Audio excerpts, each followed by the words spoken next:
Facebook readies itself for a blockbuster IPO. IPO stands for Initial Public Offering, which in plain English means a company putting itself on the stock market, or basically that Facebook is announcing its debutante ball.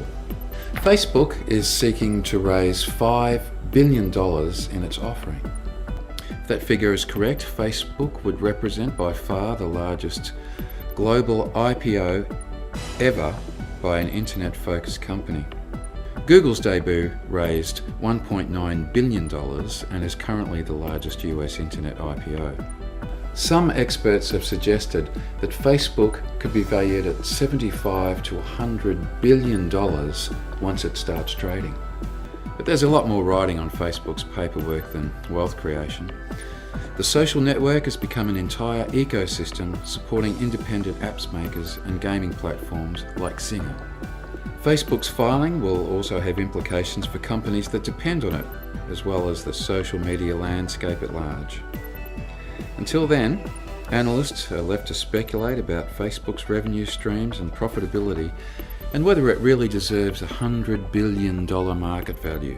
Now let's look at how Facebook makes money. The majority of its money is from advertising, a combination of search and display ads, and the sales growth is incredibly robust.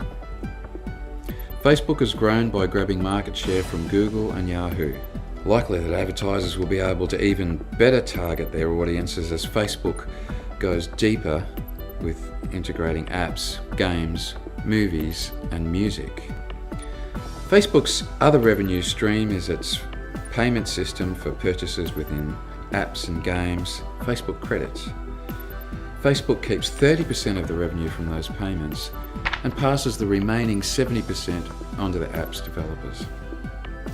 Facebook Credits now comprise 10% of the company's total revenue.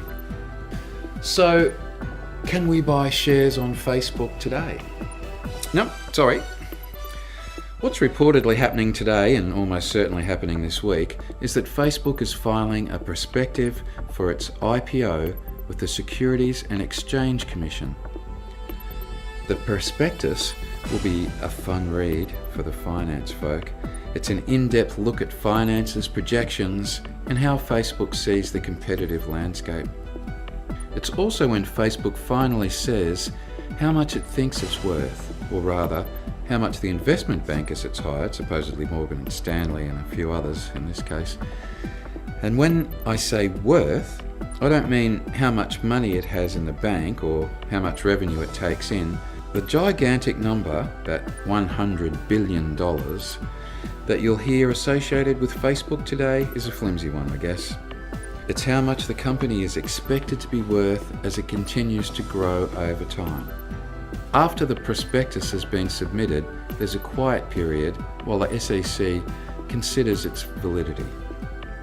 Bottom line, assuming Facebook files all its papers today and they're all in order, it's going to be a few months before Facebook shares are actually listed. Okay, now, am I missing something here? So, I mean, there's lots happening with Google privacy and Facebook going on the stock market, and the common thing between all of these people is they're all making $1 squillion from advertisers.